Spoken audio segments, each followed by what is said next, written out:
Andrea Tessmann. Kirk Buchner. We found some people because we have to look at the first time that virtue signaling went to the top of the charts. And oh, yes. Yes. Good old-fashioned North American Guild. Well, absolutely. And it's our 1-year anniversary. And what better way for the show, the greatest show ever, hosted by 2 Canadians discussing #1 hits in the United States. It's #1 in that's a chart. Could be. It might be, I don't know. But if it is, we'd be #1 at it. So we had to get some guests because we are going to be tackling the world because we are the world. And of course, because Michael Jackson wrote this, we are also the children. Ooh. Yeah. That's touching. Starting strong, Kirk. Starting strong. Oh, well. Lionel Richie wrote it for 2 weeks in Jackson's bedroom. It seemed that was a little bit of a fact I didn't necessarily think I needed to know ahead of time. Well, I mean, that's what happens when you party all night long. Well, Kirk, why don't you introduce our guests? Well, as Andrea, before we got online, you said, when worlds collide, the host of my second show meets the host of my first show, Evan Nolan, co-host of the weekly Hall of Fame podcast, where we look at all things Hall of Fame related. How you doing, brother? I'm doing pretty well. Again, I said it beforehand. I'm just representing the 4-time Frontier League A-ball champions, the Schaumburg Boomers, who defeated the Washington Wild Things in a thriller, a 3-2 series victory on Monday night. So there we go. Absolutely. I'm not representing a damn thing today. We also have My American Cousin. That actually was the name of a Canadian film that nobody watched, but literally I do have an American cousin, Steve Buchner. How are you, sir? I am doing well. Thank you so much for asking me. And also, you didn't have to do the other preparation that I had Evan do, because I asked you before if you knew the Canadian version, Northern Lights. Tears Are Not Enough. Yes, I do recall that one. Yeah, I had all my favorites in there. Mike Reno of Loverboy was one of your favorites? You know, back in the day, yeah. Actually saw them play live a few years back. Wow. Well, and there were some good ones in Northern Lights. Oh yeah. I mean, who was it? Brian Adams was there. Geddy Lee. Yeah, Was Joni Mitchell there. Neil Young. Oh yeah, good stuff. Neil Young was shocking when he showed up. That was bizarre. Started with Gordon Lightfoot, though. You can't start anything Canadian without Gordon Lightfoot. So He that's probably true. was walked into the wrong room or something. And our final Dan guest. Aykroyd in We Are the World. Yeah, Dan Aykroyd didn't show up. I mean, they should have just at least brought out the corpse of John Belushi and then just sort of like have a tit for tat moment. But I guess maybe he was busy that day, being dead. wow. Again, they're not all gems. I never said they were. And Andrea, you brought your stalker. I did. I brought my good friend Brad, who is we had one other commenter who sent us hate mail. But other than that, I think Brad's about the only person that's ever commented on our podcast. Yeah, Brad's given us nice things to say, not always to me. I still hate musicals, by the way.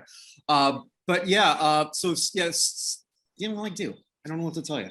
Yeah, Steve, I should have told you. Great taste. Yeah, Andrea and I got a hate message that we need to crawl back into the crevice of which we came because we. How is your crevice, by the way, Kirk?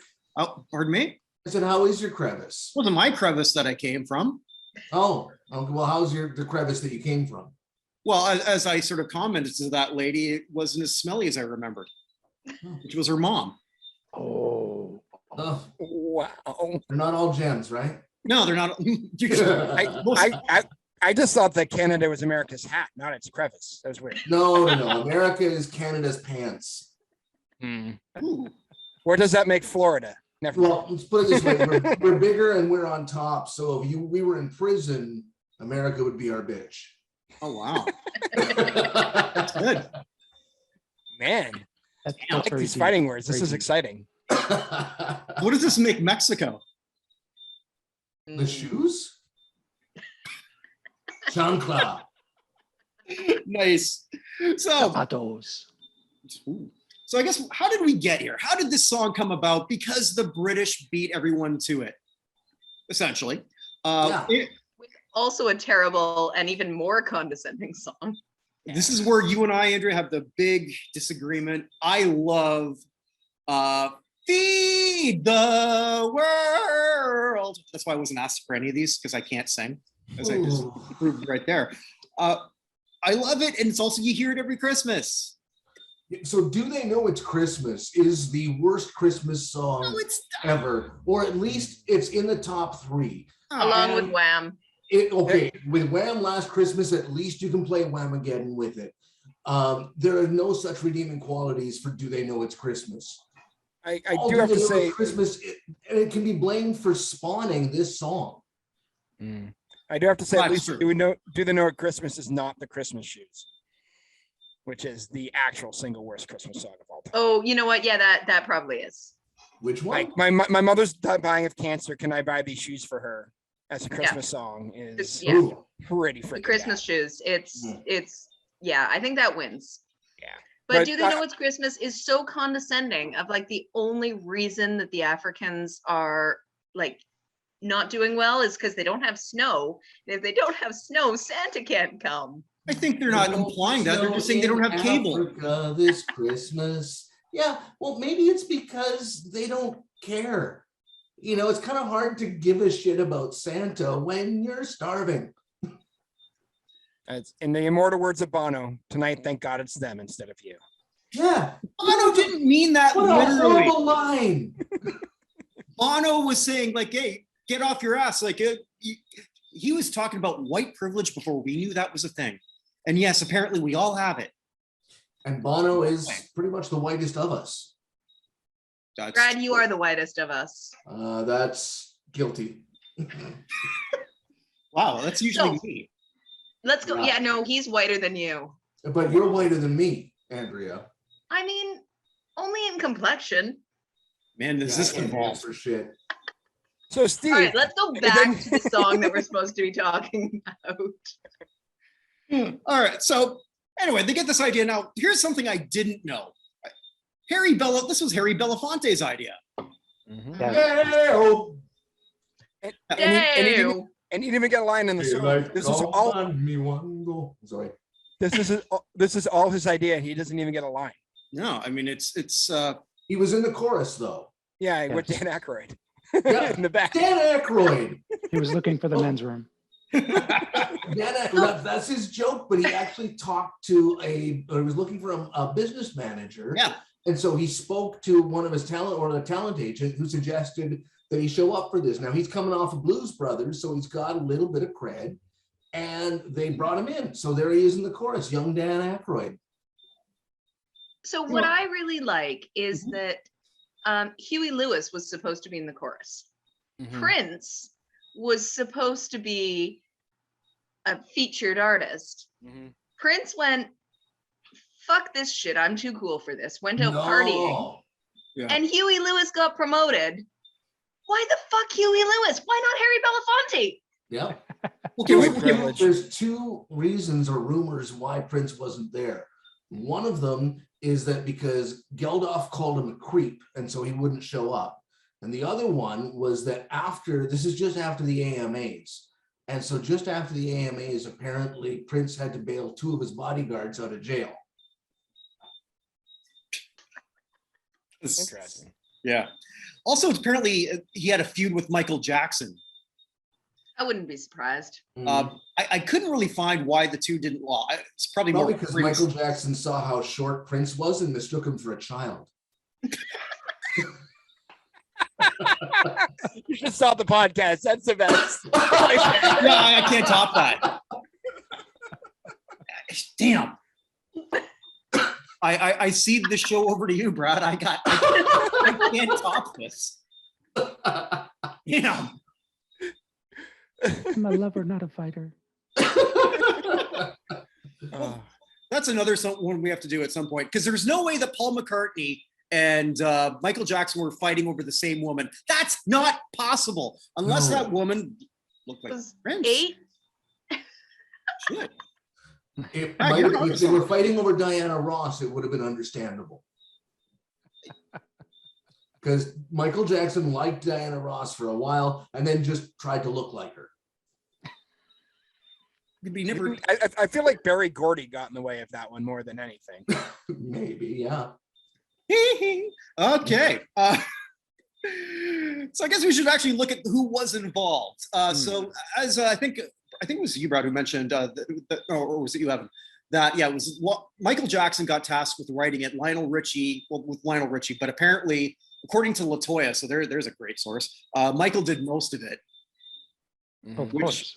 could be true, could not be, don't know. The semblance of talent here is really impressive. I think because we talked how Prince wasn't there, there was another big name, and I don't know which story is true, because I read that she was either not asked or Michael Jackson asked her and she decided not to, that being Madonna. With Madonna, what I read on that one is that she wanted to be involved, but couldn't be because, what was it? I have it in my notes here. Notes, my God. Yeah, Evan, what are notes? Yeah, I took some notes. Look at you being prepared. Madonna wanted to be involved, but the dates on the Virgin tour wouldn't allow her to be, and her manager suggested that she prioritize the tour over. But she was in LA already because she was at those awards. Yeah, but she was touring right after, so I guess she had to be on a plane. I don't know. Was she even that much of a star at that point? Yeah. 85? Yeah, she was She just was a coming star on at the Virgin 85. tour. Yeah, because she that was right after. Yeah, like I said, yeah, the Like a Virgin tour, which was. I remember it was basically her and Cyndi Lauper battling it out as the two top female stars. And I guess when Did you hear the stories about Cyndi Lauper trying to incite a revolution in this recording? Well, that one revolution?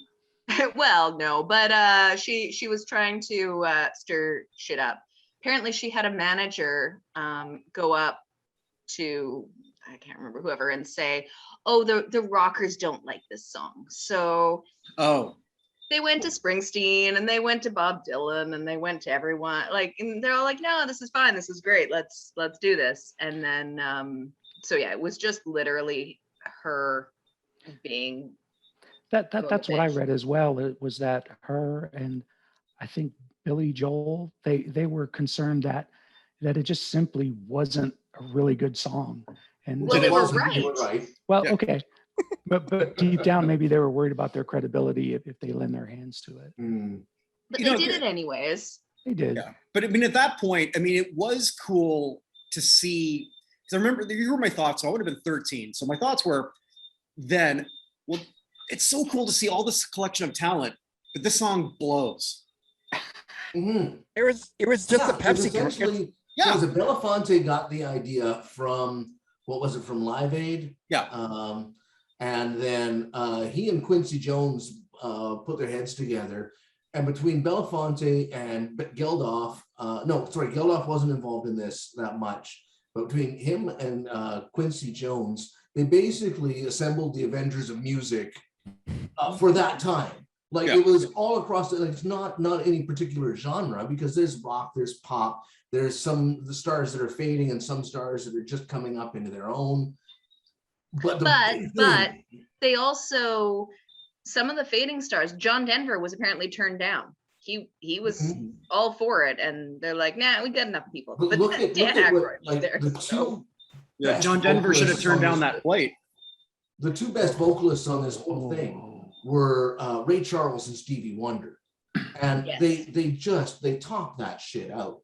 But Springsteen singing with Stevie Wonder, does he not look like he was caught mid shit and had to sing some of it, like mid epic? Really, I thought he looked like he was pooping out a pine cone.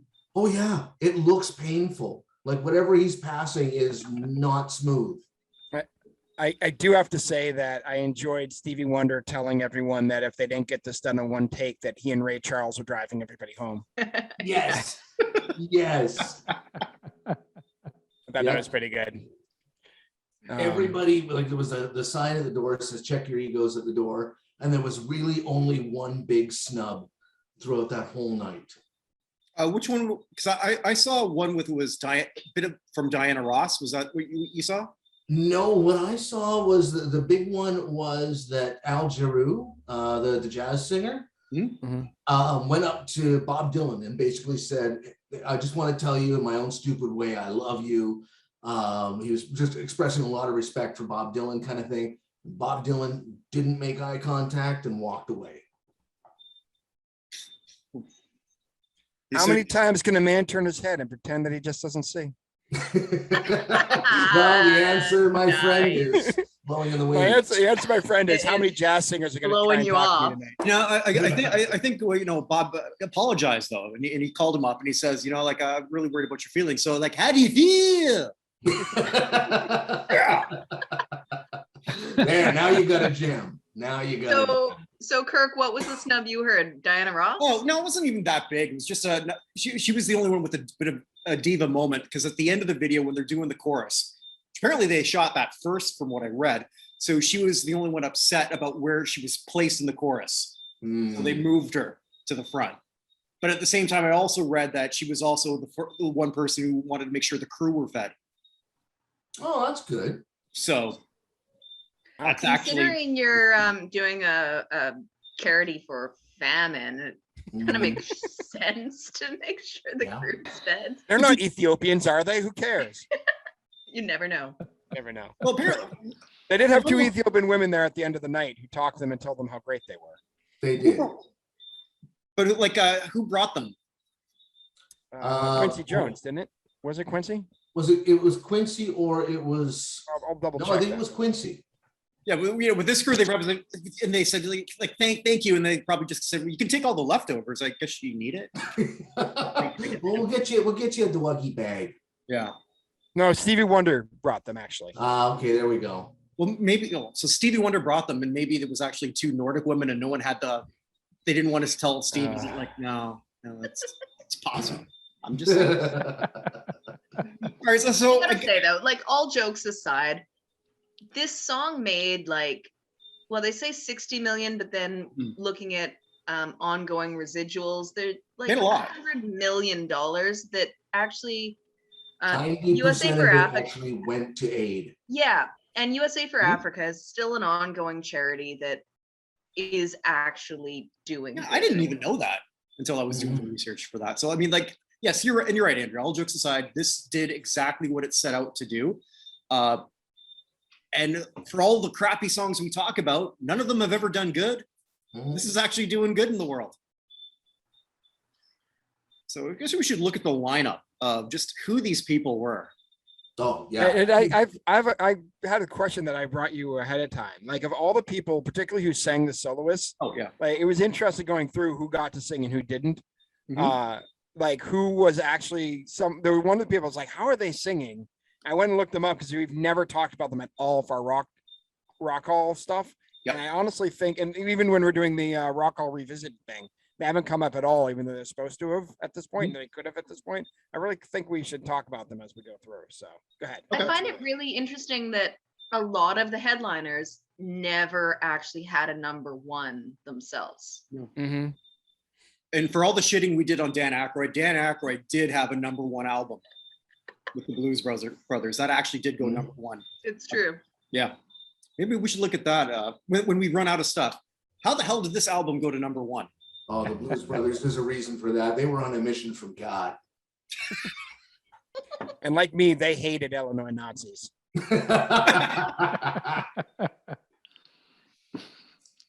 Nice. So soloists, starting off, Lionel Richie. Say you, say me. Now that's somebody who actually wanted to date a blind person. Yeah. Oh, is that what the hello thing was about? She was blind? Yeah, she's a blind sculptor. He could see it in her eyes, but her eyes are shut the whole time. Yeah. I never even put that together. I didn't know that either. Big piece of trivia. I always sort of wondered in that video after he says like hello, and then he turns away and he stops. Like, she's on the phone. What are you doing? Don't talk to us, talk to her. Dumbass. So Lionel Richie goes up first. Yeah. Apparently the interesting thing is he wanted to get that part over with because there was two parts of that recording where they all were doing their solos in a semicircle, and he felt a bit intimidated. And apparently they were all intimidated by Ray Charles. And Andrea and I, we did a whole thing on Ray, like just an absolute god. Who wouldn't be intimidated by Ray Absolute Charles? powerhouse. But, aside from being a bit of a womanizer and, maybe having a problem with some junk, he was up an absolute, like he was a force. Like he wasn't just a singer, he was a force of nature. And an activist and genuinely, aside from being a womanizer, a pretty good guy, it seems. Which is rare because usually musicians aren't known to cheat on their wives. No, it's so uncommon. Never. I don't know, man, but if you step up on stage, every night and you have 20 to 50 different sets of panties and hotel room keys being thrown at you, well, most guys are only as loyal as their options. Chris, Is this what your DJ days were like, Brad? Not that many panties. Not that few panties, though. Must be really bad though when they throw the edible ones. No, that's a snack in the booth because you don't get shit back there. I mean, Okay. You're a mushroom in the booth. You're just kept in the dark and fed shit all day. Now that reminds me, I got to eat out more often. Anyway, Boom. thank you. I'm here all week because I got nowhere else. All right. Say Back some of the to Ray jokes for our Charles and the podcast. headliners. So opening with Lionel Richie, then Stevie Wonder, who this was, I guess arguably this was his last real hit because he was sort of coming off the. I was reading too. He was no. Did this come out before I Just Called or not? I don't. Remember. Yes, it did. It did. Okay. It came out before then. Yes. Okay. So then. So he still charted after. Yeah. this. So he was still charting. Yeah. So yeah. He did. That's right. Yeah, you're right because he was. I think that he had to go back to work on The Woman in Red, which is where that came from. So. Yep. Were any of you as shocked as I was that Kenny Rogers stepped up to the mic?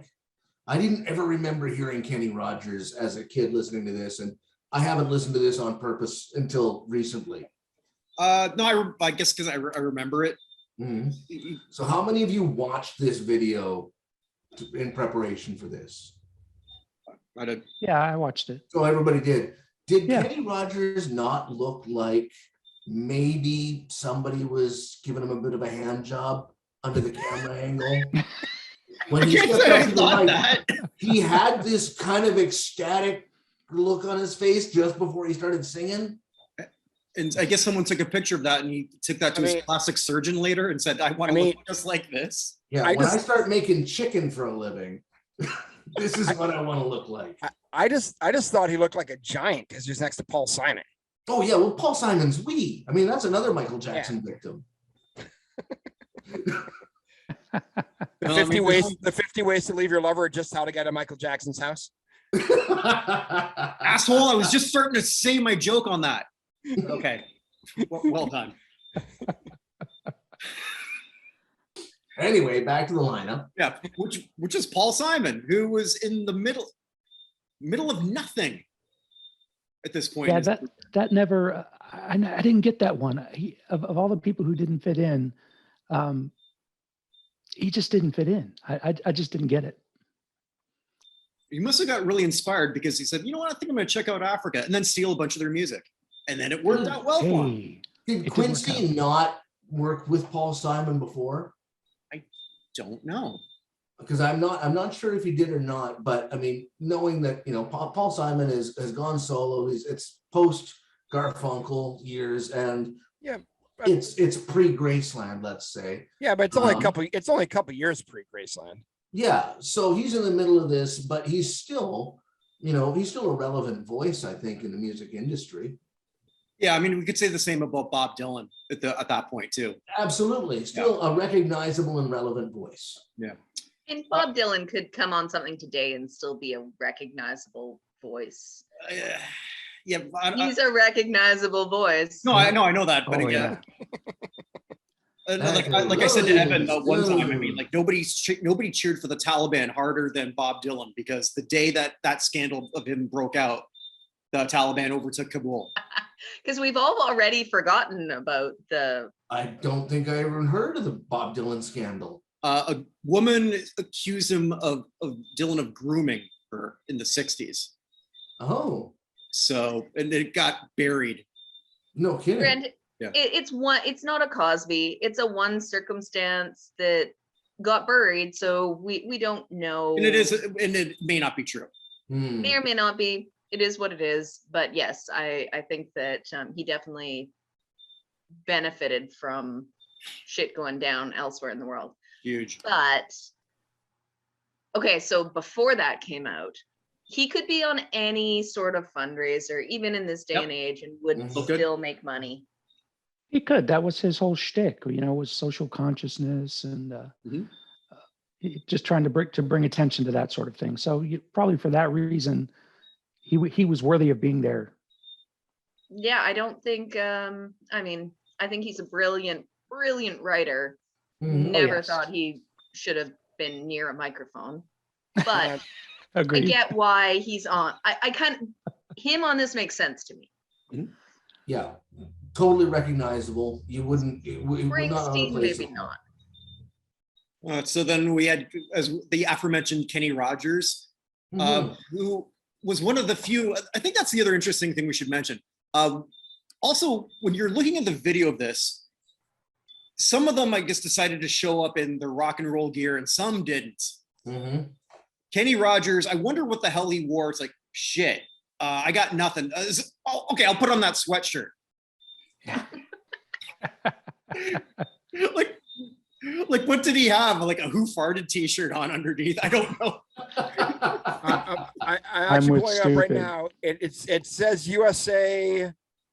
It says USA and Africa. There's a note for the A for USA and thing. So apparently it was the official sweatshirt of Pepsi. Yeah. So what did Pepsi Quincy commercial. see? That he went put this shit on and cover that shit up. Yeah, Or right. something.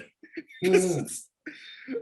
It is sort of interesting. Michael had his full gear on, his full getup. Mhm. Cyndi Lauper certainly looked like Cyndi Lauper. Yeah, Oh, and- Cyndi Lauper had to remove jewelry because the mics were picking up the jangling. well, I was gonna say with Michael Jackson, we definitely knew what he was wearing because they kept panning from his shoes all the way up to his feet when he was singing. That was It's so there wasn't a very kid strange. attached. Then we go was fun. from Kenny to James Ingram. That's the man I want to talk about. Okay. Floor is yours, sir. James Ingram's a 14-time Grammy Award winner. Really? 14 times, and has multiple #1 R&B hits, and has never, ever, ever, ever come up on anything we've ever done. And not only does he get this part, he gets like the ad-libbing at the end. He and Stevie Wonder going back and forth ad-libbing at the end, which is kind of a strange thing in retrospect when you look at everybody singing. Like, first of all, why James Ingram, and secondly, why is he getting the stuff at the end? But I was like, yeah, what's going on with James Ingram, who passed away a couple of years ago now? But like, why have we never talked about him? And the answer is, I don't know, because very he's good question. R&B royalty from the 80s. He was also at this point, he was 2 years removed from just a great song that went #1 with, God, I'm blanking on her name, but it's Baby Come to Me. Like, who's Patty Austin. thank you. All right. Yes. I was gonna say Patti LaBelle, but that's not right. So No, that's that would have been another, awesome though. that's another interesting person who wasn't there. Mm-hmm. And not in the Rock Hall either, but that's my personal. Yeah, I guess that's for another show. Then it goes to Tina Turner, who, if this was done 2 years ago, never would have sniffed this. This is on her 80s comeback. Yeah. Yep. Evan and I, we've talked about Tina. God, I don't know how much, just how much we absolutely adore her. And she definitely belongs here. The story of Tina's return in '84. Mm-hmm.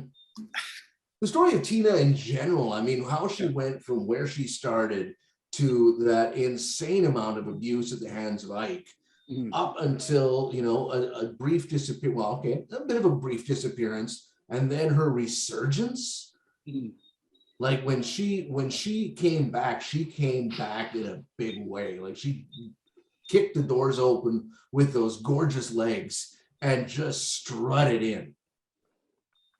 I feel like one of us should be doing a Tina Turner strut, but yeah, maybe not. The only one of us who could pull it off would be Andrea. Okay, Kirk, you're up next. I do have the gold dress in my closet, but that's just for certain occasions. Well, I did Nice. shave my legs today, so I mean, there you go. Oh God, one of my least favorite people ever, Billy Joel. Oh, I love Billy Joel. Not Yeah, we okay, need your Kirk. opinion on Billy Joel after our Billy Joel show. Not okay. Billy Joel, someone said the other day, Billy Joel is one of the few artists who has the ability to write both your favorite and least favorite songs. Yes, Yes. absolutely. Yeah. Because he wrote stuff like River of Dreams and Uptown Girl. I mean, they were two diametrically opposed songs by all means, by all metrics. But yet there's going to be people who love River of Dreams. There's going to be people who love Uptown Girl or Tell Her About It or Moving Out or whatever. I mean, Billy Joel's whole back catalog, you can put it on repeat and I'm a happy monkey. And some of the people who like this, some people like this song include Harry Truman, Doris Day, Red. No, sorry.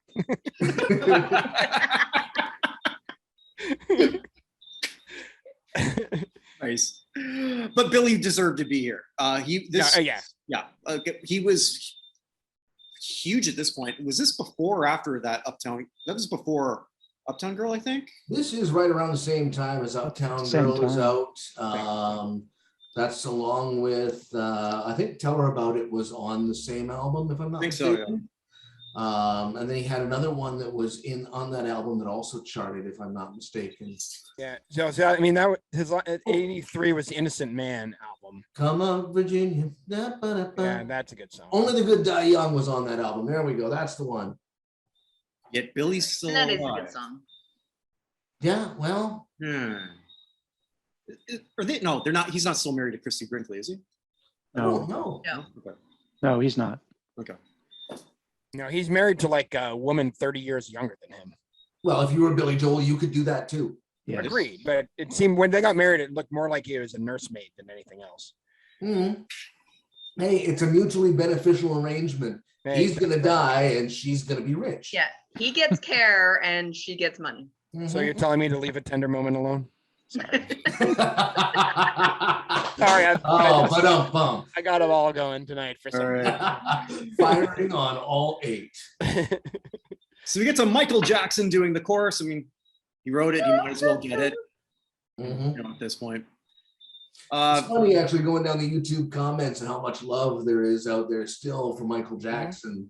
Looking, I did something I don't normally do, and that's you don't ever look at YouTube comments, and it's just a cesspool of love for a pervert.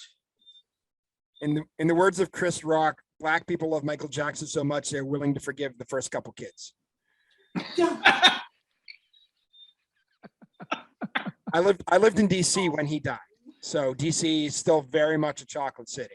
I lived in DC when he died, and there are just Michael Jackson memorial shirts everywhere. Yep. Everywhere throughout that city. Oh, which version on it was Michael, like the black version here or the white version that he became? It doesn't matter. The story of Michael Jackson is a lot like the story of Jesus. Started off pretty dark and then just whitened up over time. I got Why nothing. am I friends with you? I'm funny. That's it. That's it. Damn. I mean, the thing about Michael Jackson is he was an incredibly talented artist Wait, just one thing? with a whole lot of problems. Mhm. Like that boy was never going to live a normal life or Well, No, let's he go was that a dancing monkey from the time that he was born. He was put up on stage and pretty much beat into performing. So yeah, the kid had no childhood. He's gonna be screwed up. Now, how screwed up? That's kind of for the courts to decide. well, and you know what? None of it excuses child abuse, but it somewhat explains it. And Yeah. I have a little bit of compassion, but no sympathy. You can separate art from artist, but to a point. Yep, exactly. I guess Evan, you've got the legal background. Is this the time where we say allegedly? I was about Sure. to point that out. Allegedly. Yes, allegedly. Allegedly. I do have to say though, the one going back to Christmas songs for a second, the Jackson 5 version of I Saw Mommy Kissing Santa Claus and he can't wait to tell his dad. I'm like, dude, your dad is Joe Jackson. Your mom's gonna die. Oh.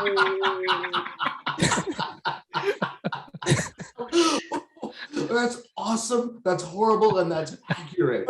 Of course, I know the point of that song is like the kid's dad is dressed up as Santa Claus. I get that, but like, Wait, oh, what? man. Santa Claus isn't real? Yeah, just Santa like Claus is Oh, Michael Evan, Jackson's way dad. to ruin our lives. Evan? Next, you're gonna tell me that the Easter Bunny doesn't exist. Let's not talk about the Tooth Fairy. Why does the Easter Bunny hide his eggs? So nobody knows he's having sex with a chicken.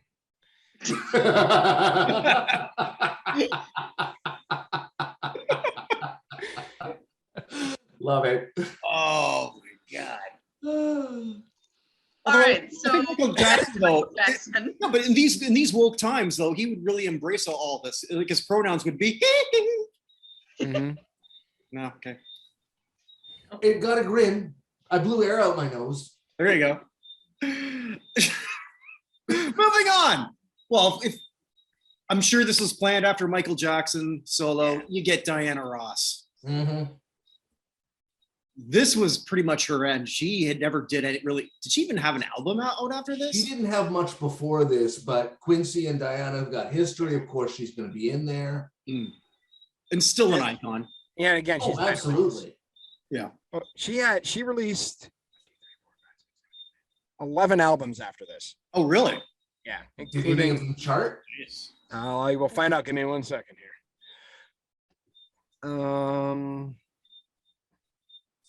Let's see. After that, not really. The best one, I guess. Well, I got Swept Away would have been right before this, so no. Yeah. So following that, Willie Nelson. Well, the girls I've loved before. If traveled in and it's my door. We should go on the road with this. I don't know how far that would go, but You're, Two super white pasty German dudes? you're No. Julio, I'm Willie. We do the duet. Money. yeah, how much would we have to pay? Oh, a lot. But yeah, Willie is still an icon. I didn't read this, but I have to assume from all of this, he got that idea to do Farm Aid, which is still going on today. He did. He was inspired by this and went on to create Farm Aid. Actually, my friend's dad for many years was in charge of Farm Aid. Oh, wow. nice. Yeah. His name is Ted Quade. So I grew up. He of course grew up in Massachusetts. My guy in charge was in Massachusetts, which makes no sense. But he started with it when he was in North Dakota. So he Right ran on. for many, many years. Yeah, well, this spawned a few different offshoots there. You've got Farm Aid. Geldof went on to create Band Aid, where they did world tours and what have you. What else was there? Farm Aid Band, or no, Live Aid. I'm sorry, because he had Live Band Aid before Yeah, this. right. It Yeah. was Live Aid that Geldof went on to do after this as well. And Kenny Rogers went off to make chicken. And Dionne Warwick went on for the Psychic Network. So I really you enjoyed it. got all If the you're idea- gonna go with the other massive compilation artist. Did anyone see Sun City? That is an awesome song, though. It's a great song Yes. against apartheid. Yes. Run DMC. Springsteen's in. No, he wasn't in that. Was No, he? Springsteen No, wasn't in no. it. No, it was Little Stevie. Little Steven did that. Yeah. Yeah, great song. And I mean, apartheid doesn't exist, but famine in Africa still does. So which one was more successful? Mhm. I think it's also such a powerful message too, because like that was like when South Africa they were paying like way above market rate just to get performers to go there. They were. Oh, yeah. They Sun City was an incredibly racist, fucked up resort Mhm. that was paying massive amounts of money to get international big name stars to perform there. Mhm. And so this group of big name musicians said, no, fuck you. Not only are we not going to play there, we're actually going to put out a song that says, we're not playing there. It Wow. topped it, I think, 38 on the charts. Yeah, I just looked at the people involved because I can't say I'm that familiar with Sun City, to be honest. But it's Lil Stevie, Peter Wolf, Curtis Blow, Pat Benatar, Joey Ramone, Jimmy Cliff, Daryl Hall, Lou Reed, Jackson Brown, Bob Dylan, like crazy. Scott Heron, Africa Bombata, Ruben Blades. Oh, one of my favorites, Ruben Blades. Bono, George Clinton, Peter Gabriel. Yeah, it's amazing. Who's on it? Herbie Hancock and Miles Davis on trumpet and Herbie Hancock on keyboards. Oh. Yeah, check it out because it's actually a pretty great song. Well, I'm going to have a look. Agreed. Unlike this song, which blows ass. Oh, yeah. Yeah, it's only marginally better than Do They Know It's Christmas? I have to say about this song, though, the song sucks. The whole virtue signaling bullshit sucks. But it did kind of, well, no, it didn't start because Do They Know It's Christmas kind of started this trend. Yeah. But it definitely propped up the, hey, let's try to do something good for the world. However, if any of them, if they each just donated like 1% of their annual paycheck, it would have made more money than this song made. True. Yeah, well, very true. Well, this took a dark turn. Oh, what? We haven't finished with the lineup yet. No, so Kirk, let's keep going. So here's the person, like to your point, Brad, like the people who I forgot. I forgot Al Jarreau was even part of this. Yes. Yep. Great jazz singer, didn't see a lot of fame. Not a particularly recognizable voice. So even if you're listening on the radio, you had no idea who that was, genuinely. But the guy was amazing. He had pipes. Springsteen. Yep, the mad pooper. Sounded like he was pooping out a pine cone. Yep. Oh, Well, he always pine cone, like does. not just a little one, big one with like lots of angry pokey bits. Maybe a pineapple. Oh yes, pineapple I could see because that would be hard to push out. Well, afterwards though, I mean, like after he pushed out, then he had to go to the bathroom. He said, man, baby, it was born to run. See, run now. Okay, this one sucked. Okay, so you said they're not all gems, but you didn't mention that some of them were actually horse turds. They are turns. They are. But I mean, it's like Wayne Gretzky always said, like it's like you don't miss, all the shots you take, eh? It's like, I've never made a goal if I've never taken the shot, eh? Did you forget the saying halfway through? No, I was No. trying to say- No, he was just. That's his Wayne Gretzky impression. It comes up a lot. They're really good. They are. They are. I mean, They're better than some of your other impressions. my impressions are all good. I think it should say master impressionist, actually. Hosted by master impressionist Kirk Buchner. Well, you are the owner of this podcast. You should do that. You can pretty much call yourself whatever you want, I suppose. Yeah, pretty Or much. the chairman. Or the You chairman. are the chairman. Back to the lineup. All right. So yeah, with Springsteen here. I'll give credit to Springsteen. He was, I think, Andrea, I think it was you who brought that up, that it was him just sort of standing up saying, no, I'm here for this cause. And I'm not really, I guess more or less saying, like, I'm not really giving a crap that this song sucks. No, I mean, the guy belts it out. I've always hated Springsteen. I have no appreciation for the man whatsoever because he sings about middle America stuff and it just doesn't appeal to me. He sings the Rust Belt blues, all Rust Belt rock, I should say. And I've never lived in the Rust Belt. I've never been born to run. Look at me. I'm born to saunter. Comfort, not speed. Exactly. I'm like a Cadillac. He's a pickup. But anyway. Brad, if you ever write an autobiography and it's not titled Born to Saunter, I'm not buying it. But yeah, Springsteen, it always just sounded like he was kind of talking like a professional wrestler who also sang. So he was really he didn't do much for me. It sounded like he was in mid-jizz. Like he's just, if you replace any of its lyrics with "I'm going to come," his facial expressions and his voice I don't think that are pretty worked for much on Streets of point. Philadelphia. Well, maybe not Philadelphia. Okay. As a member of an a cappella group in high school, The Streets of Philadelphia is the single worst song ever brought in an a cappella group. Wait, worse than River of Dreams? Yes, River of Dreams, you get to do something. That's true. Can I give you my part for The Streets of Philadelphia? You ready? Hit it. Yes. Please do. Do do do do do do do do do do do do. I repeated that 87 times.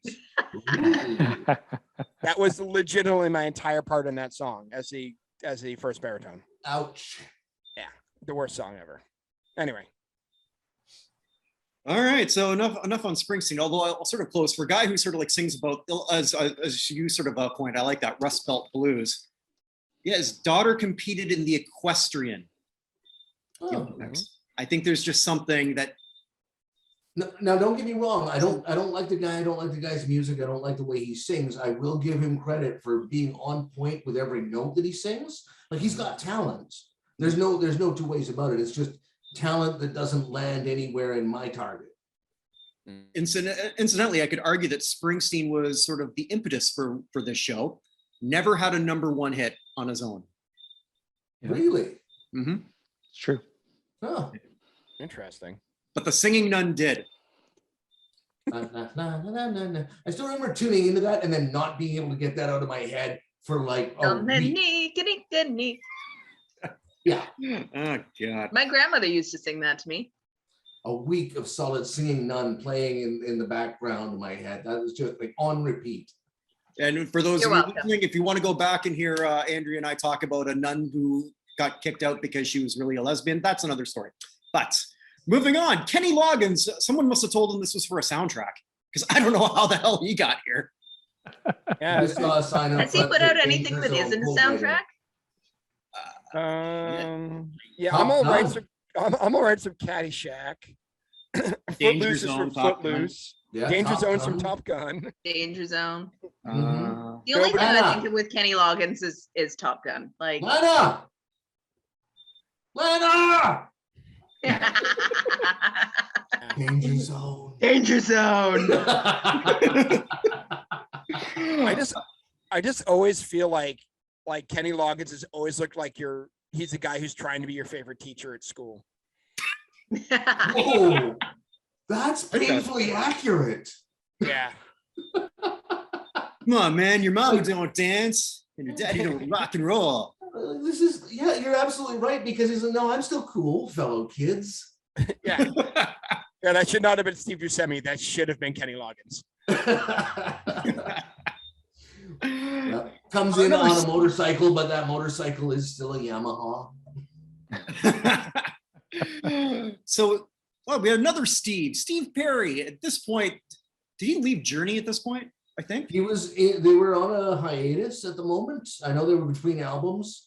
But Steve Perry should have had more than just like half a dozen words, because his voice came in there and was crystal clear. It should have replaced all of Springsteen with Steve Perry. should have been gone. Yeah. And then eventually they would replace Steve Perry's part with a Filipino YouTube star. So Yeah, well, it'll work. It did. I think isn't he still with them? yeah, he sounds exactly like Yeah. Steve Perry. Yeah. It's like- like, dude. It's like when what's his name from AC/DC died, and they're like, we'll never find anyone like him. And like around the corner, they found a guy who sounded exactly like Yeah, him. just another Aussie popped up and went, "Oi!" Nice. Daryl Hall. Yeah. Missing John Oates. Oh, Oates was there. He was just in the audience. He was Yeah. backup singer. He was hanging out with the News and the Reject Jacksons. Yeah, it's funny how the News was all there and all the Jacksons. Like all the Jacksons went, "There's microphones." Whatever you say, Michael. The person. Well, speaking of the News, Huey Lewis. Mhm. Yeah. That's another one of my least favorite groups of the '80s. Is Huey Yeah, Lewis in the News? Like so, But they played the California Raisins. here's what I have to say about Huey Lewis. Huey Lewis and the News have said publicly that they never ever care about getting Rock and Roll Hall of Fame, not because they don't think they deserve it, but because it was never a goal of theirs. They just wanted to be able to make money playing music for as long as possible. And here they are, you know, the soundtrack to Back to the Future, and then featured heavily in American Psycho. Yeah. You know, their music is decent, and you're wrong, Kirk. So change your opinion, please. What are you, my first wife? Jesus. No, but it could be your next if you play your cards right. Are any of the rest of you guys part of the Rock Hall Reconsidered project? Is anyone else voting in that? No, I think just you and I. All right, so we just had. So the way they're doing it is they have people eligible for 10 years, and then they go to the senior candidates. We finally lost Huey Lewis in the news. Went through all 10 years of being nominated, and we didn't get him in. And we're putting in bands like Simple Minds at this point. So, and again, I still can't go over the fact that Carpenters got elected. I have no idea who the Carpenters constituency is in the Rock Hall voting. Carpenters weren't even rock. The Carpenters were folk at best. Folk, yeah, soft rock, maybe. Well, we've only just begun. Oh yeah. We shouldn't all sing. We're gonna do Mama Cass impressions, then we have to start coughing, and it's just gonna get dark. Mama Cass. Oh, my favorite Mama Cass thing is they were looking for a second female voice from the Mamas and the Papas, and she auditioned, and they told her she couldn't do it because, let's be honest, probably what she looked like. And then she got hit in the head with a pipe at one point and re-auditioned. They're like, oh yeah, your voice changed, so I guess we'll let you in now. Like, that was their whole thing. They rejected her, and they couldn't find anyone else who had a voice as good as hers. And she got hit in the head with a metal pipe at some point. And they said that somehow changed her voice enough they let her into the group. Why did she get hit in the head with a pipe? I don't know. That was one of those things I just saw, like when I was going through how they formed the band, because I was going, at one point I was just going through all the early bands, and yeah, she got hit with a metal pipe at some point. I don't think it was intentionally. Well, that's like Roseanne. When she was growing up, she was demure and shy and everything. She got into a car accident, and it wound up changing her personality. Well, that can happen, but I don't think it'll change your voice. Well, maybe she got hit in the neck with the pipe. I don't know. I don't know. Yeah, that's one of those weird. Before or after John Phillips was diddling his daughter? Oh, what? Oh, like this didn't happen? We all know. Yeah, that's a little. We discussed this when we talked about Wilson Phillips. Yep. Allegedly. Thank you, Steve. Yeah, right. Steve's our attorney. At the beginning of the podcast, there's just a big allegedly stamped on it. There's a bunch of people. Don't answer that. No opinions stated in this podcast are factual in any way. Just like I'm allegedly a master impressionist. There should also be an ostrich right beside allegedly. So my MVP here, Cyndi Lauper. Time after time. Yep. I thought this was the only solo part I ever liked was her. Oh, she howled it, man. She did you know what? For someone who objected to the song, she really put her all into it. Mm-hmm. She was one of the people who called it a Pepsi commercial. Yeah. And anybody who can get a song about masturbation in the top 10 kicks ass in my books. Mm-hmm. Well, if you watch that behind the scenes video, you can tell where Springsteen, Dylan, they're all being coached on how to do their thing, Mm-hmm. because they really want them to insert their, and I used the word shtick before, but Cyndi Lauper, she was the only one who seemed to sort of legitimately improvise and just do her thing. Yeah, she stepped up and belted it out, no coaching. It was brilliant. She had all that WWE training from being Captain Lou Alfano's daughter. Damn right. This was I didn't know that. Oh, wow. She's not. It's real life, but the girls just want to have fun. Yeah. Oh yeah. Okay. Hey, this was around the same time she was at the original WrestleMania. Have you guys ever tried to explain Captain Lou Albano's fashion sense to anybody? Yeah, he puts a bunch of Band-Aids or rubber bands in his beard. I was gonna say, I could just show him your picture right now there, bud. You gotta got the little flower shirt. Tell me that didn't come from the Captain Lou Albano. Oh, there's nothing wrong with this. This is Brad lives in Hawaiian shirts and bowling shirts. This is a statement. This says I dress in the dark of my closet. There's something That is about very a closet. sad that summer has ended and we're Mhm. going into the cold season because he's gonna have to put away his Hawaiian shirts. I Layers. got a compliment on one of my Hawaiian shirts the other day. Walked in, the girl's like, "I love that shirt, and I'm from Hawaii."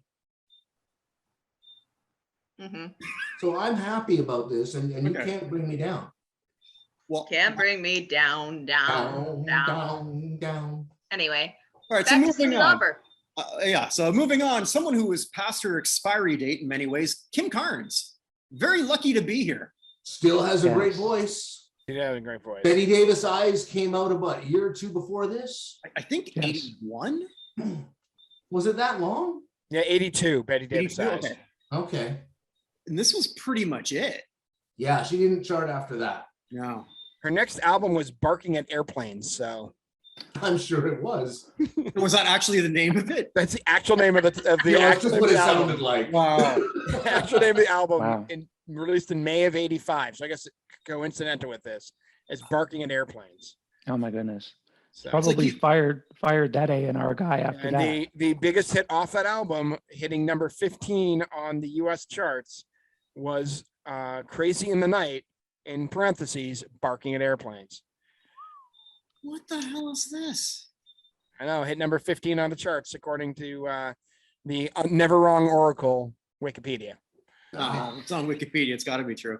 Yeah. Gotta be. They can't put lies on the internet. Where'd you hear that? no. On the internet. Then Bob Dylan, who I think we pretty Bob much- Dylan. Yeah. Although Are Bob, you gonna do your impression because you always do? I already did it. I already did my how does it feel? But you can I also can do it say, again. But, Everybody please don't. must get stoned. but to Dylan's, he did have success afterwards with the Traveling Wilburys. Oh, the Traveling Nobodies are awesome. Yes. Yes. There's a couple people I wonder if they were asked. Tom Petty, that's another giant. I was waiting till the end, but Tom Petty is clearly somebody who I'm surprised is in here. Which- Mhm. Snubbed. He might have, because apparently this is what I was trying to find, and I couldn't find anything other than John Denver, where the producer, or not the producer, the guy who helped put a lot of this together, said that there was like 40 people that he had to give the axe to. Mhm. And then you wonder, is Tom Petty one of them? But one of the people they were pushing for was Eddie Murphy, who decided he was too busy with his Party All the Time single and ended up not showing up. Hey, his music career lasted minutes, man. All right, so Andrea, since you want another impression, here's one I'm going to dust out that you've never seen. Oh, She's adequately prepared for this. All right, now this is a visual one so you have to watch this one. All right, this is my Rick James in that video when Eddie's hitting that mark. Thank you, master impressionist. This is going to work really well on an audio podcast. We Master could almost hear your ears wiggle. I'm Rick James, bitch. There you go. Thank you, Steve, for giving us the appropriate. Yeah, okay. I guess none of them are gems. Anyway, closing off, you give the hammer to Ray Charles because you should. Great Mhm. call by Quincy. We've said it all about Ray. Also, Yeah. to the owner of his own music store in Chicago. Race. Yeah. Damn fine store. Absolutely. So we should look at the cast-offs. Oh, actually, before we do that, another person who did turn this down, I read, regretted it, Barbara Streisand. I don't know if anyone else saw that. There's nothing wrong with Barbara Streisand not singing. Oh, for a guy that likes musicals, I'm surprised to hear you say that. I do, but I hate Barbara Streisand and I hate Bette Midler. And both of them, But Bette Midler was in this. yes, she was. She was in the chorus, and therefore we didn't hear her very much. And the only, I've actually liked Bette Midler singing solo. When it's solo, you can't hear her. Come on, Brad.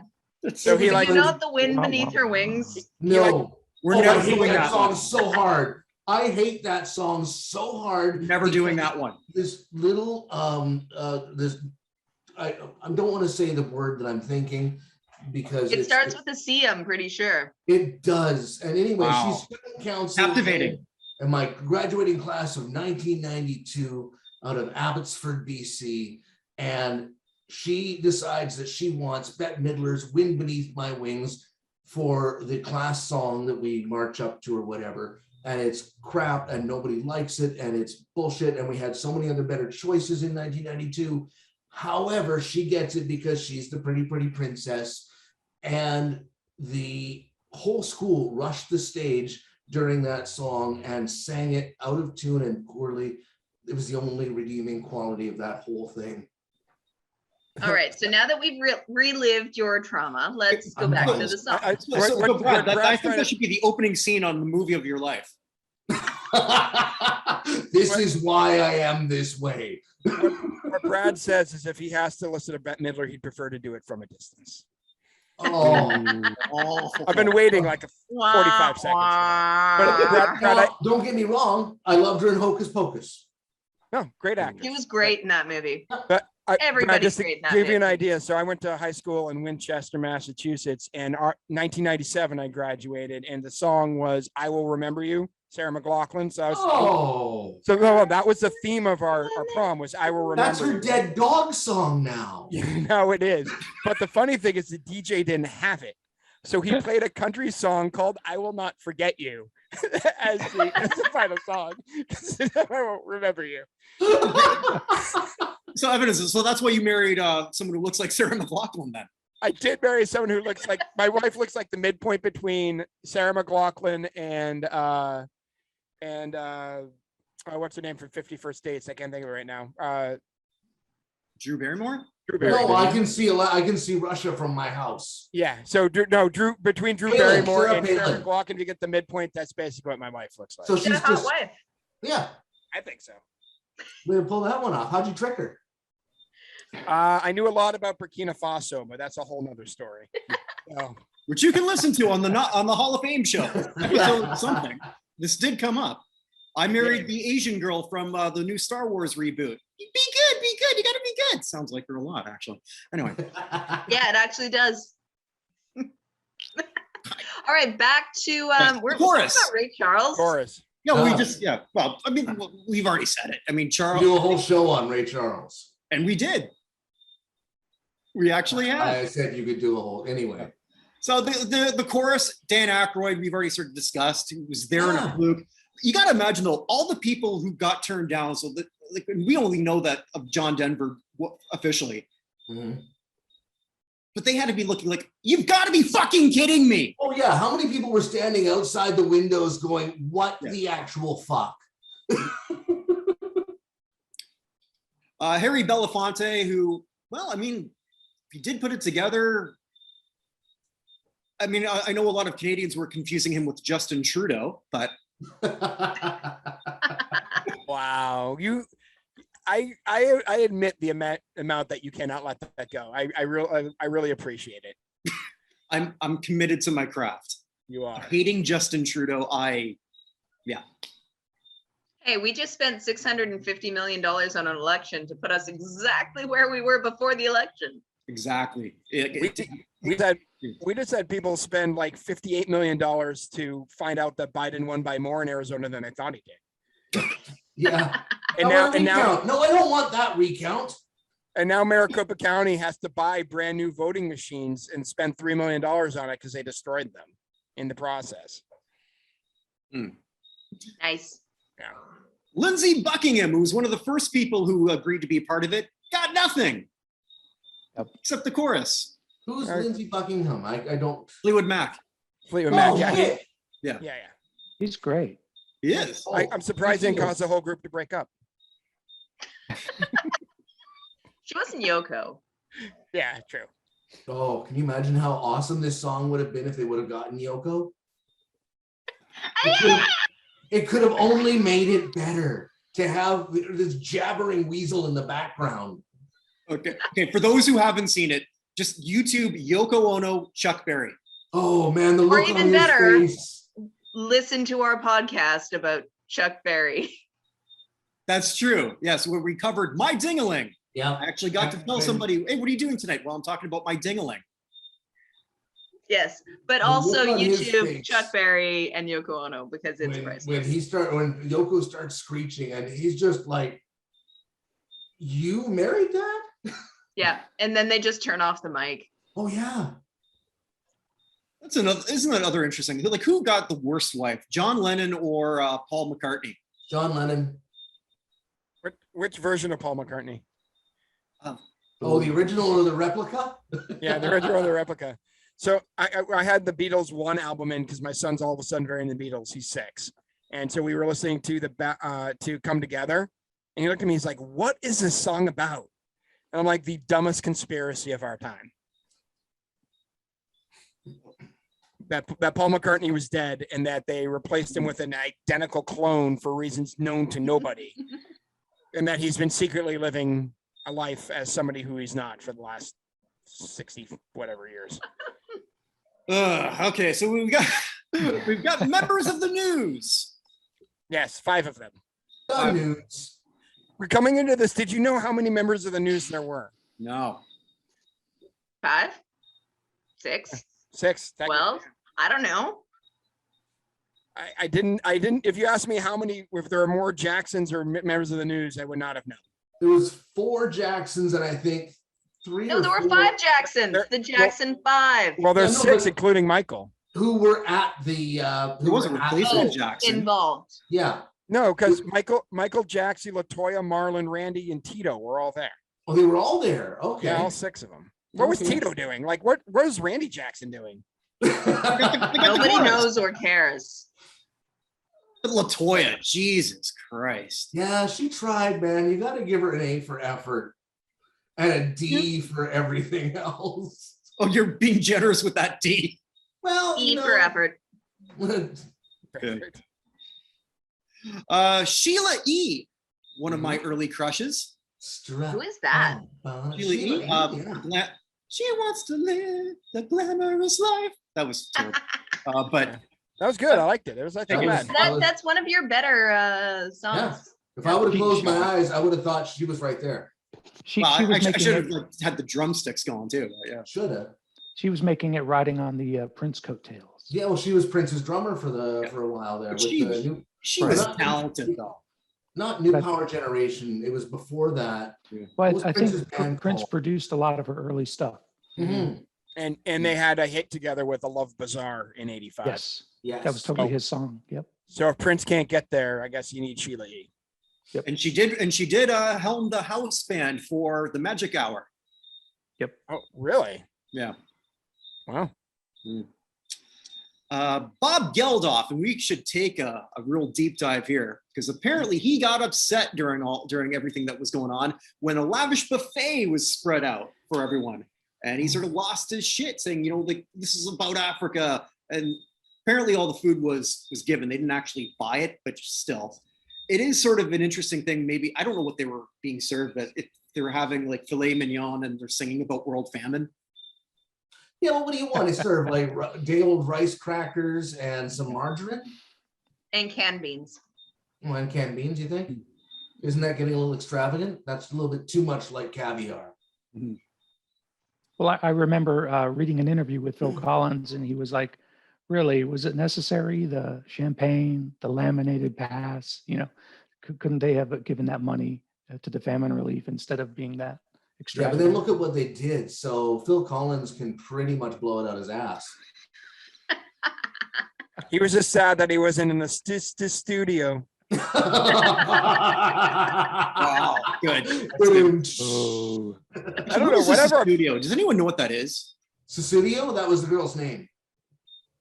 Studio was the girl's name? Susudio. Sue Studio. Okay. Susudio. Yeah, no, that's weird. Yeah, well, That's someone whose parents did not like. so is riding through the desert on a horse with no name, but nobody gives America shit for that. Yeah, but that's all about heroin. So Mhm. It is good to be out on the rain. Heroin has a name. I also love the fact that America is just a band made up of people from England.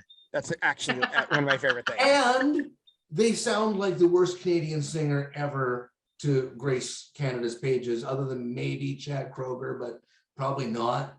And that is Neil Young. Brilliant songwriter. He should have never opened his mouth. I'll concur with that.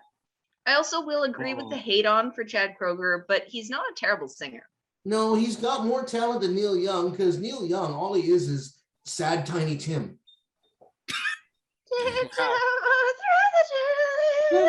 Because Tiny Tim could have gone, "'Cause I'm still in love with you on this harvest moon." All right. And moving right along.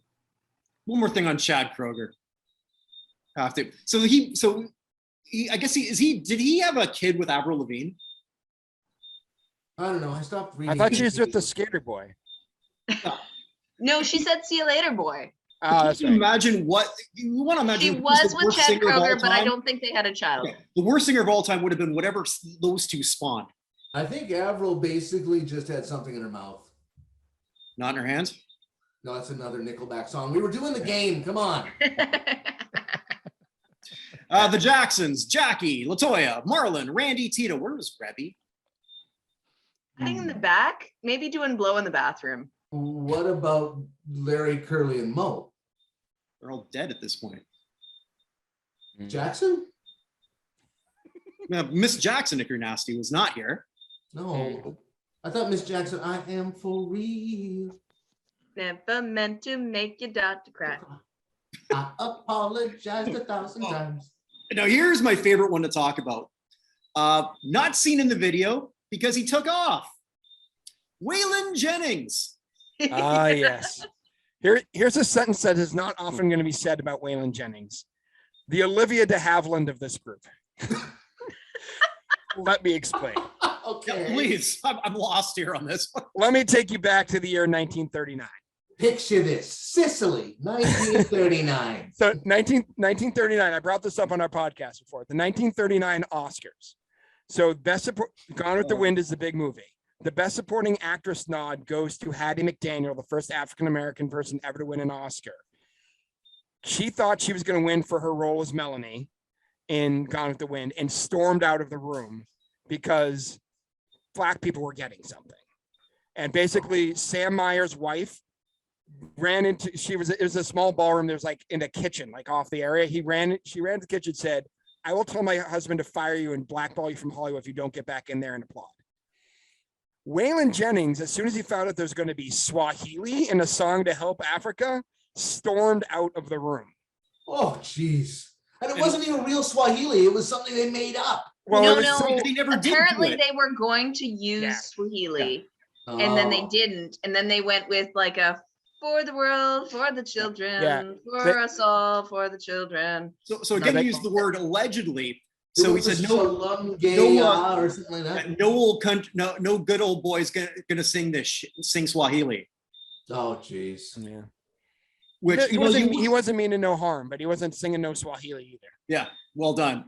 I was gonna say, because you really don't expect anyone who was singing about the General Lee to sort of come up with thoughts like that. Yeah, but like he stormed out, and at some point you just like, bye. I'm sorry, Waylon Jennings. You're like the 40th most, like you're below the Pointer Sisters and above the news. Like somewhere in there, the people in this room, like, just go. But they dropped the Swahili and then dropped Did you read why they dropped it? Because they were arguing back and forth on it, and it was probably a good call not to sort of use that. I think at that point, they're stepping on Paul Simon's later act. So it was Ray Charles who said it's 3 a.m. There's no more time for this shit. I'm paraphrasing, but and when Ray spoke, hey, if Ray Charles is going to be driving you home if you would stay much later, you want to get a move on. Yeah. So then we had Bette Midler, who Brad is very much. She is the wind beneath his wings. She can die in a hotel fire, and it doesn't even have to be an expensive hotel. It could be a motel. She saved the rest of the money by sending it to Africa, so we're fine. John Oates. I can't go for that. Yeah. You never want to be the second person named in a duo. Like Garfunkel didn't get this at all. Oates is, in the chorus. But the Captain and Tennille was the way more talented one. The Captain What didn't did the do Captain anything. The Captain could play keys. Okay. But when your last name is Dragon and you don't go with the Dragon and Tennille, you got some mental problems. Yeah. Ike and Tina. But he had that hat, and you know, maybe that was the whole thing. I need an excuse to wear this hat. Plus, it was the 70s, and men always had to come first. And only. And only, yeah. They don't still? Like I've always said, I just get yelled at when I lay there. But anyway, Jeffrey Osborne. I got nothing really on Jeffrey. No, I got nothing. I don't even know who he is. Oh. Yeah. Well, he's the lead singer of LTD. Oh, okay. Rapper, R&B. Like I don't know what else to say. On the Wings of Love is probably his biggest song. I don't think Jeffrey Osborne. Of love. Yes. What? You say Jeffrey Osborne was a rapper? I guess more in R&B than anything. Yeah, LTD was like in funk, like that. whole Yeah. funk thing. LTD was funk. Yeah. Sorry. Yeah. And I guess, and finally, the Pointer Sisters. They were so excited just to be there. They couldn't hide it. Yeah. I love the Pointer Sisters, but Yes. glad they were there. But I mean, like, they didn't really have a lead. Didn't they always interchange, I think, depending on the song? Except for the one with the really low voice. There's the one that has a really, really low voice. I don't remember which one that is. I think her lyric was always ooh wee. Oh, that one. That's that. Yeah. Well, that was Barry White. Oh, you're missing one more. There's one more person in Oh, this wait, score. we're gonna miss. Smokey. Oh, He was Oh. there. Smokey Wait, Robinson. yeah, okay. Smokey Rob. Yeah, well, Which just goes to say, I'm sorry. I know we talked about Harry Belafonte, but if Prince is not showing up, how we can end up with Huey Lewis and not Smokey Robinson is questionable. I mean, yeah, because he is considered royalty of some sorts. Absolutely. You know, Wait, did we talk about Dionne Warwick? But we sort of glanced over her. Yeah. Oh, yeah, okay. well, yeah, no, yeah, I think I think I skipped over her, but yeah, Dionne was there. They gave her a pretty sizable component, considering that she was just playing Vegas at that time. Mm-hmm. She knew way too much about them, my friend. She and her How psychic far friends. away from her last album that charted was she at that point? I'll tell you 1 second here. I know she had a #1 after with the AIDS benefit. You know, talking about that with That's What Friends Are For. Yeah, That was probably That's the What Friends last Were For thing. is honestly the only Dionne Warwick song that I can pull off the top of my head right now. Yeah, Shit. which also probably was Stevie Wonder's last big hit too, technically. Yeah, probably. Let's see, what year are we in? She's been doing it for so long. Single. That was like 85, 86, I think was when that was. Yeah, 87 was that's What Friends Are For. She had a duet with Jeffrey Osborne in 87 called Love Power. I don't know if you remember that one. Nope. But that's pretty much Love Power is the last top 40 hit she had in 87. Okay. But yet, Huey Lewis got the Prince line. Huey was The a heart of big rock and deal, roll. He was though, hot. He was hot. at that He was time. hot at the time. Yeah, They were like, trying what to was sell that? records. Like that. He had a monster album. I think it was called Sports, Yes. Sport. where a good chunk of those hits came from. Yep. And he was still successful afterwards. I mean, not somebody that I really care for, but What I like is they took rock and they threw the brass section of a funk band into it. There were a few bands that did that. Chicago's another one that had a good brass section. yeah, but oh, God, some of the stuff they gave us. By the way, I just went and looked up the Love Power lyrics. The first line from her song Love Power is "Saw a psychic in L.A." That's the first line. So she was preparing Yeah, you did. in 1987. Yeah. So I gotta say, because we were talking about how this spawned all sorts of spin-offs, and I watched a bunch of spin-offs. I also watched a bunch of spoofs. What are your favorite either spin-offs or spoofs of this? I was trying to find something that they did on Saturday Night Live, but I couldn't find it. That I remember. Was it Saturday Night as a Live kid. or I think it was in Living Color. Well, no, this one was on Saturday Night Live because just tying in with the whole WrestleMania. when they had Hulk Hogan and Mr. T as the special guests. They had someone was doing Prince.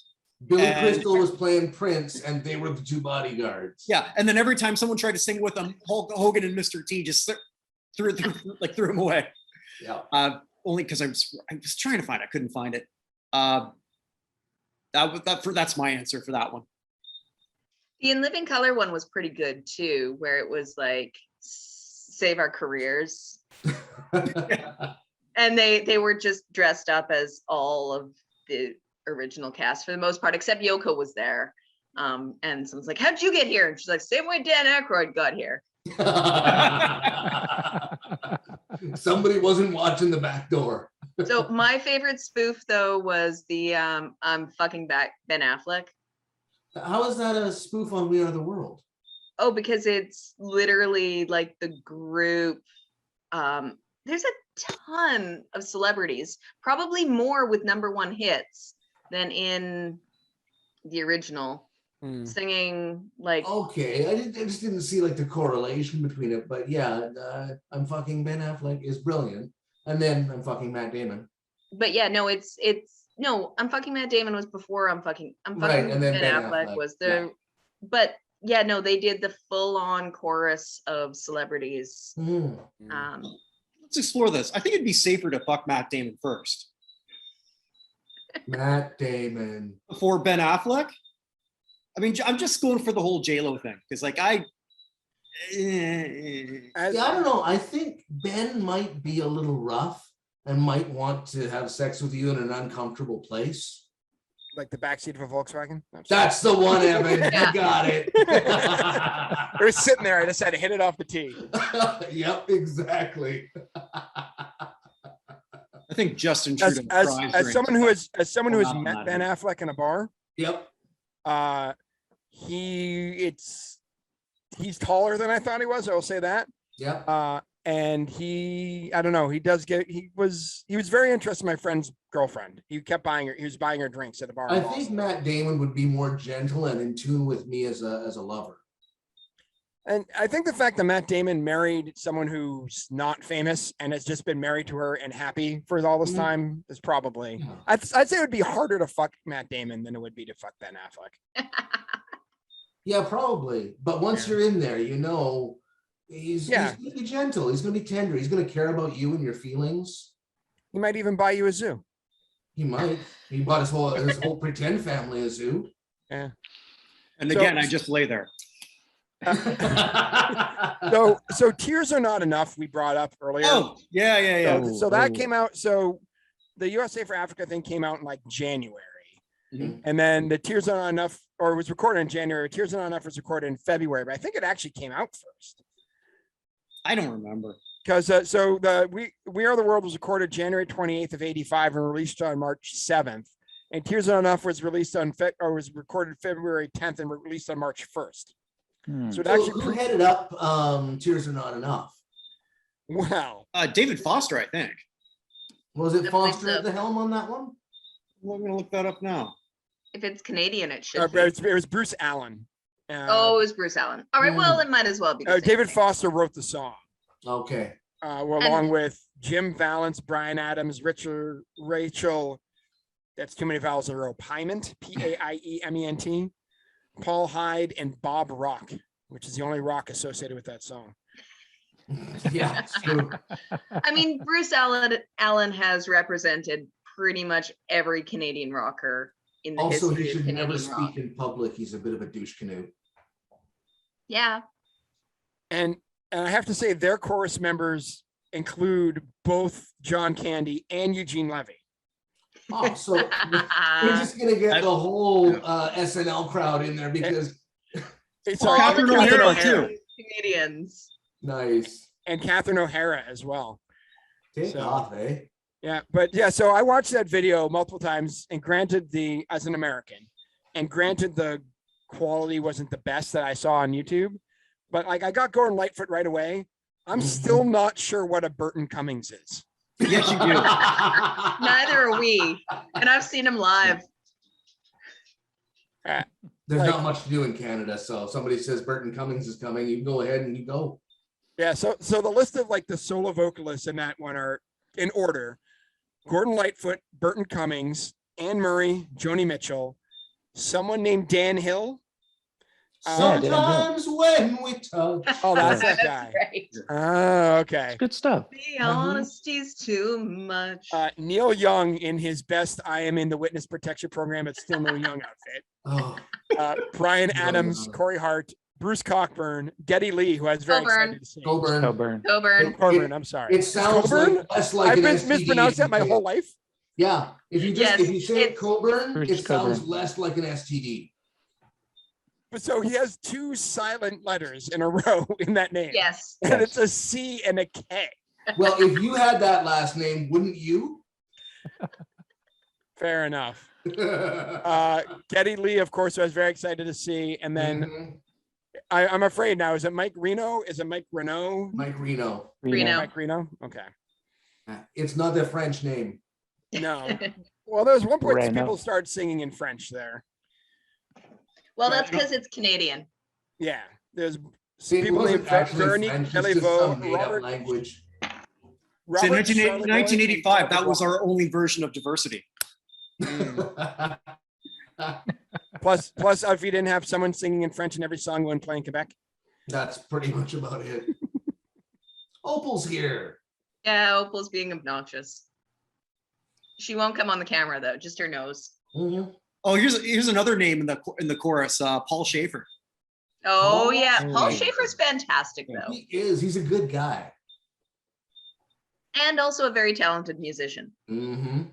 You gotta imagine though, if you're John Candy, like all the SCTV crew. I mean, do you just sort of like mouth the words because you know you can't sing? Hmm. Well, maybe John Candy could sing. Possible. I also enjoy the fact that they couldn't get Dave Thomas, but they got his younger brother Ian. That was exciting. Dave Ian Thomas Thomas- was way too busy. Ian Thomas does have one of my favorite early Canadian rock songs ever, "Painted Ladies."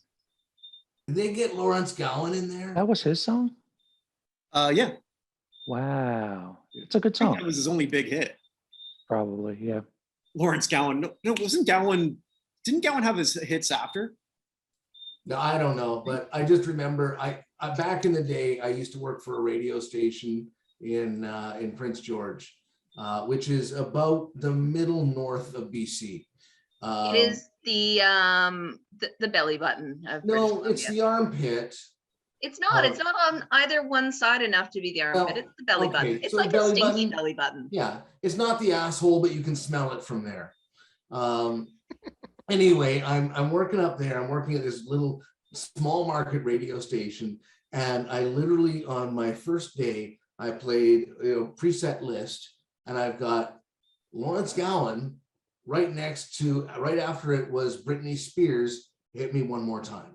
Hmm. So it was Criminal Mind and then Britney Spears, the only radio station on the planet where you're going to hear Gowan back to back with Britney Spears. You know what Gowan's doing now? He's with Styx. Yeah, Yeah. Really? like I this was going to guy- say, he's I was got too gonna much make the time on his joke. hands.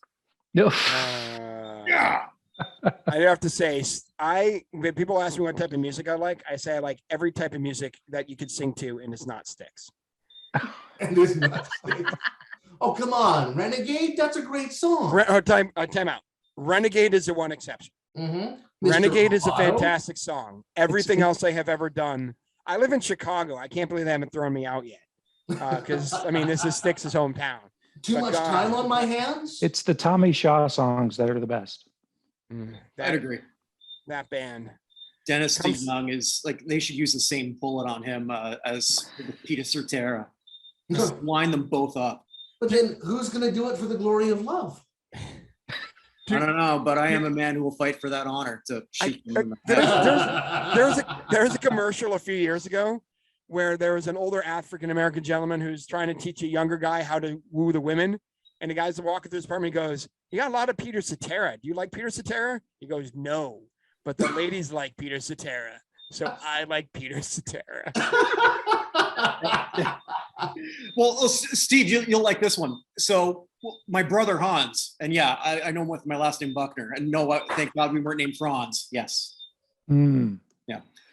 Hans used to have like he had look through his record collection. It's like, and you'd see the Kim Mitchell and just like a lot of like rock staples. And then what the hell is Air Supply there for? He says, that's that.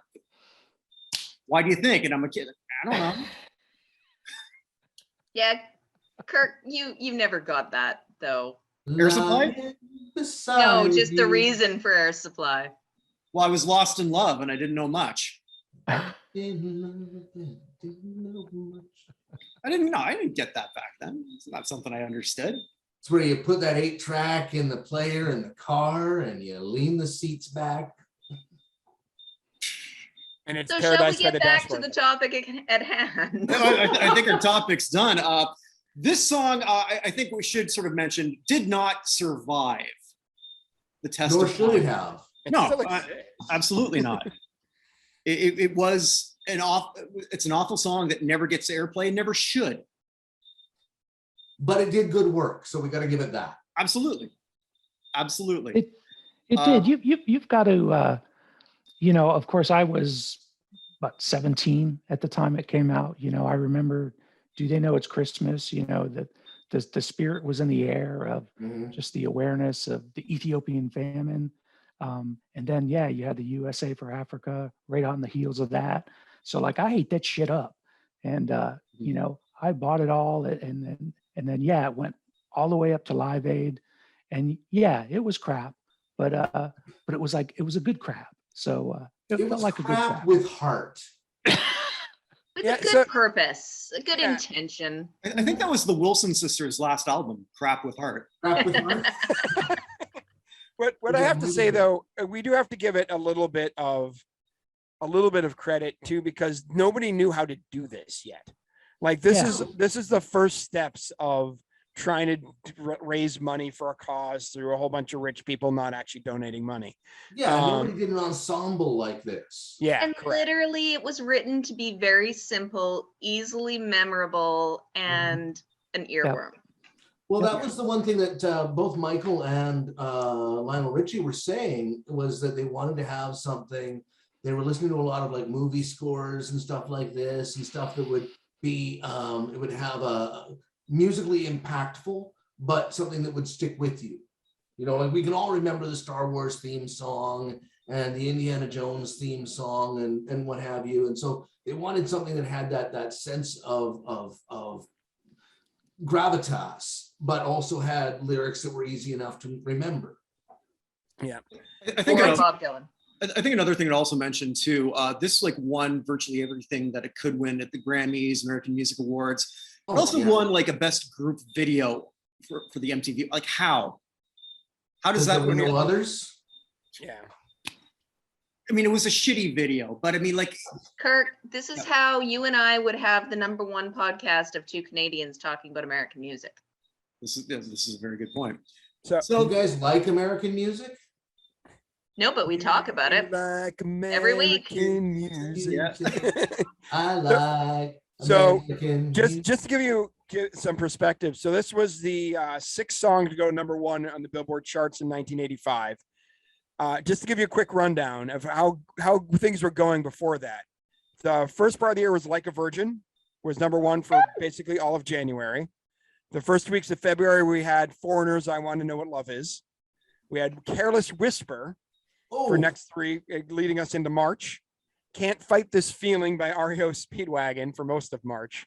And then One More Night by Phil Collins. And then Crazy for You by Madonna took over after We Are the World. So why did they all want all these slow songs? Yeah, I mean, other songs that went #1 that year. Season?